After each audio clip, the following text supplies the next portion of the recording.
Hi friends, welcome to பருப்பும் நெய்யும் channel. இந்த வீடியோவில் வந்து பார்த்தீங்கன்னா ஒரு ட்ரெடிஷ்னல் ரெசிபி தான் வந்து பார்க்க போகிறோம். மாவடு இல்லைன்னா வடுமாங்காய் எப்படினாலும் நம்ம சொல்லலாம். ஸோ இந்த மாவடு ஊறுகாய் வந்து எப்படி நம்ம வீட்டில் பண்ணலாம் அப்படிங்கிறத இந்த வீடியோவில் வந்து பார்க்கலாம். இதில் வந்து நான் முக்கியமான ஸ்டெப்ஸ் மட்டும்தான் ஆட் பண்ணியிருக்கேன். வாங்க இப்போ வீடியோக்குள்ளே போகலாம். ஸோ இந்த மாவடு ஊறுகாய் வந்து நம்ம செய்யும்போது கொஞ்சம் பக்குவமாகவும் கேர்ஃபுல்லாகவும் நம்ம பண்ணிட்டோம் அப்படின்னா 1 இயர் வரைக்கும் கூட உங்களுக்கு கெட்டு போகாமல் இருக்கும். நல்லா டேஸ்ட்டாக கிடைக்கும் நமக்கு ஊறுகாய். ஸோ இதான் வந்து மாங்காய் பிஞ்சு. இந்த மாங்காய் பிஞ்சு தான் வந்து மாவடு. ஸோ இந்த மாவடு வந்து பார்த்திங்கன்னா ஒரு மரத்தில் வந்து பறித்தது.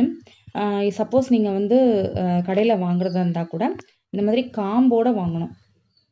ஸோ காம்பு இல்லாமல் நம்ம வாங்கினோம் அப்படின்னா அந்த மாவடு நம்ம அதோட லைஃப் வந்து இருக்காது, அழுகி போயிடும், சீக்கிரமே வந்து அழுகி போயிடும். ஸோ அதனால் வந்து காம்பு, அந்த மாவடுக்கு வந்து காம்பு ரொம்பவே முக்கியம். சப்போஸ் வந்து இப்போது நீங்கள் கடையில் வாங்கினா கூட சில டைம் வந்து பார்த்திங்கன்னா இந்த கீழே விடுற பிஞ்சு இருக்குது பார்த்திங்களா, அந்த பிஞ்சை கூட எடுத்து சேல்ஸ் பண்ணுவாங்க. ஸோ அந்த மாதிரி வடு வந்து வாங்கக்கூடாது. ஸோ எந்த டைப் ஆஃப் நீங்கள் மாங்காய் பிஞ்சு வாங்கினாலும், மாவடு வாங்கினாலும் காம்பு வந்து கண்டிப்பாக வந்து முக்கியம். ஸோ இதை வந்து நல்லா வந்து வாஷ் பண்ணிடணும். ஸோ நல்லா வாஷ் பண்ணிவிட்டு நல்ல ஒரு காட்டன் டவலில் வந்து நல்லா ட்ரைன் ஆகிடணும். அதாவது ஒரு சொட்டு கூட நம்ம வந்து அந்த மாவடில் வந்து தண்ணி இருக்கக்கூடாது. ஈவன் நம்ம கையில் கூட அந்த ஈரப்பதம் இருக்கக்கூடாது. ஸோ அப்போ தான் அந்த ஸ்டேஜை தான் நம்ம வந்து ஊறுகாய் வந்து செய்ய ஆரம்பிக்க முடியும். ஸோ இப்போ நான் வந்து மாவடை வந்து நல்லா கழுவிட்டு இந்த மாதிரி எடுத்து வச்சுருக்கேன். ஸோ மாவடு வந்து நல்லா காஞ்சிடுச்சு. நல்லா காஞ்சதுக்கப்புறம் நம்ம வந்து இப்போது இதில் விளக்கெண்ணெய் ஆட் பண்ணணும். ஸோ ஏன் இந்த விளக்கெண்ணெய் ஆட் பண்ணுறோம் அப்படின்னா, நம்ம வந்து அந்த உப்பு போடுவோம் பார்த்திங்களா, அந்த உப்பு வந்து அந்த மாங்காயில் ஒட்டணும். ஸோ அதுக்காக தான் நம்ம இந்த விளக்கெண்ணெய் ஆட் பண்ணுறோம். இந்த மாங்காய்க்கு தகுந்த மாதிரி ரொம்பையும் ஆட் பண்ணக்கூடாது. மாங்காய்க்கு தகுந்த மாதிரி விளக்கெண்ணெய் ஆட் பண்ணிக்கணும். அதாவது நீங்கள் ஆட் பண்ணுற விளக்கெண்ணெய் வந்து அந்த எல்லா வடுமாங்காலையுமே வந்து படுற மாதிரி தேவையான அளவு நம்ம ஆட் பண்ணிக்கணும். ஸோ இதுதான் வந்து அதோட மெஷர்மெண்ட்டு. ஸோ எனக்கு கொஞ்சமாக மாங்காய் கிடச்சிது.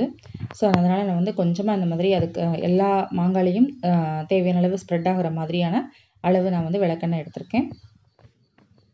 ஸோ இப்போ வீடியோவில் காமிச்சல, ஸோ அந்த அளவோடு அதுக்கடுத்து இன்னொரு சொட்டும் அதில் வந்து ஆட் பண்ணியிருக்கேன். ஸோ அதுக்கப்புறம் இப்போ எல்லா மாங்காயிலையுமே வந்து இந்த விளக்கெண்ணெய் பட்டுருச்சு. ஸோ இப்போ நம்ம வந்து உப்பு ஆட் பண்ணிக்கலாம். ஸோ இப்போ நம்ம வந்து விளக்கெண்ணெய் எல்லா மாங்காயிலையும் பட்டதுக்கப்புறம் நம்ம தேவையான அளவு வந்து கல்லுப்பு ஆட் பண்ணிக்கணும். மாங்காய்க்கு தேவையான அளவு நம்ம கல்லுப்பு ஆட் பண்ணிக்கலாம். கல்லுப்பு ஆட் பண்ணிவிட்டு நல்லா வந்து குலுக்கி விடணும். ஸோ ஒரு 2 நாள் வந்து மாவடு வந்து பார்த்திங்கன்னா உங்களுக்கு காலையிலையும் சாயங்காலையுமே வந்து மறக்காமல் நம்ம குலுக்கி விட்டுட்டே இருக்கணும். ஸோ இதுதான் வந்து அந்த பக்குவம். அந்த 2 நாள் வந்து நம்ம மறக்காமல் வந்து குலுக்கி விட்டுட்டே இருக்கணும். ஸோ உங்களுக்கு வந்து மறக்காமல் இருக்கணும் அப்படின்னா நல்ல ஒரு டிரான்ஸ்பரண்ட் கண்டெய்னரில் நம்ம வந்து கண் பார்வைக்கு தகுந்த மாதிரி, ஏன்னா சம்டைம்ஸ் வந்து நம்ம மறந்துடுவோம், ஏன்னா ரெகுலராக நம்ம பண்ணுறது இல்லைல்ல. ஸோ அந்த மாதிரி இருக்கும்போது நம்ம ஒரு டிரான்ஸ்பரண்ட் கண்டெய்னரில் நம்ம வந்து சேஞ்ச் பண்ணிக்கலாம். ஸோ நம்ம பார்வையில் படுற மாதிரி வைக்கும்போது நம்ம வந்து கண்டிப்பாக வந்து காலையிலையும் சாயங்காலையும் நம்ம வந்து ஈஸியாக குலுக்கி விட்டுறலாம். ஸோ அப்படின்னா தான் நம்ம இந்த மாதிரி குலுக்கி விடும்போது தான் நமக்கு வந்து அந்த உப்பு வந்து பார்த்திங்கன்னா எல்லா மாங்காயிலையும் வந்து ஒன்று போல் நமக்கு வந்து ஸ்ப்ரெட் ஆகும். ஸோ அந்த உப்பு வந்து உள்ளே இறங்கணும், நம்ம மாங்காய்க்குள்ளே உள்ளே இறங்கணும்ல, அதுக்காகத்தான் நம்ம வந்து 2 நாள் குலுக்கி விடுறோம். ஸோ காம்பு வந்து கண்டிப்பாக இருக்கணும். ஸோ லென்த்தாக வேணும்னா உங்களுக்கு கொஞ்சமாக விட்டுட்டு நீங்கள் கட் பண்ணிக்கோங்க. காம்பு இல்லைன்னா மாங்காய் வந்து கெட்டு போயிடும். அதுக்காக தான் நான் வந்து திருப்பி திருப்பி சொல்கிறேன். ஸோ இப்போ வந்து இப்போ நம்ம 2 டேஸாக வந்து நம்ம குலுக்கி விட்டு இப்போ காலையிலையும் சாயங்காலமும் குலுக்கி விட்டுட்டு அதுக்கப்புறம் ஒரு 2 டேஸ் கழிச்சு வந்து பார்த்திங்கன்னா மாங்காய் இந்த மாதிரி லேசாக வந்து அந்த கலர் மாறி இந்த மாதிரி சுருங்கியிருக்கும், இந்த மாதிரி தண்ணி விட்டுருக்கும்.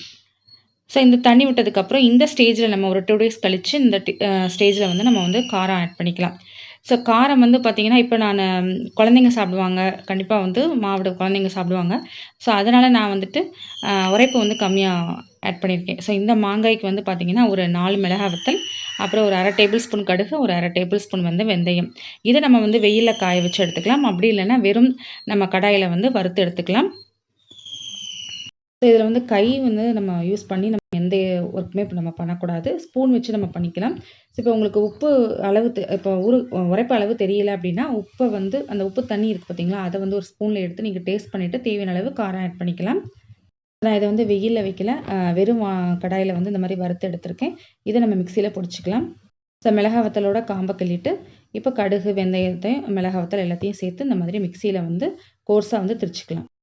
ஸோ இப்போ அந்த வடு மாங்காயிலேருந்து கொஞ்சம் தண்ணியை வந்து இந்த மாதிரி ஒரு கிண்ணத்தில் எடுத்திருக்கேன். இதில் வந்து பார்த்திங்கன்னா அந்த கலர் வர்றதுக்காக நான் வந்து காரத்தூள் இருக்குது பார்த்திங்களா, அதை ஒரு டேபிள் ஸ்பூன் வந்து ஆட் பண்ணியிருக்கேன். அதோடு இப்போ நம்ம அரைச்சி வச்ச பொடியும் இதில் அந்த தண்ணியில் வந்து ஆட் பண்ணியிருக்கேன். இந்த தண்ணியை நல்லா மிக்ஸ் பண்ணிவிட்டு அதுக்கப்புறம் நம்ம இதில் மாவடில் வந்து விட்டுறலாம். ஸோ இப்போ ஏன் நான் வந்து உப்பு தண்ணியில அந்த கொஞ்சம் எடுத்துட்டு அதுக்கப்புறம் இத மிக்ஸ் பண்றேன் அப்படின்னு பார்த்தீங்கன்னா, இப்ப நீங்க டைரக்ட்டா நீங்க வந்து அந்த காரத்தூளையோ, இல்லன்னா நம்ம அந்த அரைச்சு வச்சிருக்கோம்ல அந்த பவுடரையும் நீங்க வந்து ஆட் பண்ணும்போது, ஒரு இடத்துல வந்து அ ஒட்டிக்கும், ஒரு இடத்துல ஒட்டாம இருக்கும். ஸோ ஈவனா ஸ்ப்ரெட் ஆகாது. குலுக்கி விடுவோம். இருந்தாலும் நமக்கு வந்து ஃபர்ஸ்ட் டைம் போடும்போது ஈவனா ஸ்ப்ரெட் ஆகாது. அதுக்காகத்தான் நான் வந்து அந்த உப்பு தண்ணியவே கொஞ்சம் ஒரு கிண்ணத்துல எடுத்துட்டு அந்த கிண்ணம் கூட உங்களுக்கு வந்து பார்த்தீங்கன்னா, நல்லா ட்ரையா இருக்கணும். ஈரமா இருக்கக்கூடாது. அந்த கிண்ணத்துல எடுத்துட்டு, அதுக்கப்புறம் அந்த காரத்தூள், இந்த திரிச்சு வச்சிருக்கிற பவுடரையும் நல்லா மிக்ஸ் பண்ணிட்டு இதில ஆட் பண்ணிக்கிறேன். வேற எந்த தண்ணியுமே நம்ம ஆட் பண்ணக்கூடாது. அந்த இதில ஊறி வர அந்த மாவடுல ஊறி வர அந்த உப்பு தண்ணீல தான் நம்ம இந்த ப்ராசஸ் பண்ணணும். ஸோ அதுக்கப்புறம் வந்து பார்த்தீங்கன்னா, ஒரு 5 டேஸ் வந்து அஸ் யூசுவல் நம்ம காலையிலயும், சாயங்காலமா குளிக்க விட்டுட்டே இருக்கணும். ஸோ அந்த 5 டேஸ் வந்து கழிச்சு பார்த்தீங்கன்னா, உங்களுக்கு வந்து அந்த மாவடு சுருங்கி, உங்களுக்கு அந்த உப்பு, காரம் வந்து உள்ள இறங்கியிருக்கும். அந்த தண்ணி வந்து மேல இருக்கும். அதாவது மாவடுக்கு மேல வந்து பார்த்தீங்கன்னா, அந்த தண்ணி நல்ல உப்பு, காரம் எல்லா தண்ணியும் சேர்ந்து மேல வந்து நல்லா இருக்கும். ஸோ இந்த ஸ்டேஜ்ல வந்து பார்த்தீங்கன்னா, இப்ப இந்த மாவடு பாருங்க நல்லா சுருங்கியிருக்கு. ஸோ இந்த ஸ்டேஜ்ல நம்ம சாப்பிடுறதுக்கு எடுத்துக்கலாம்.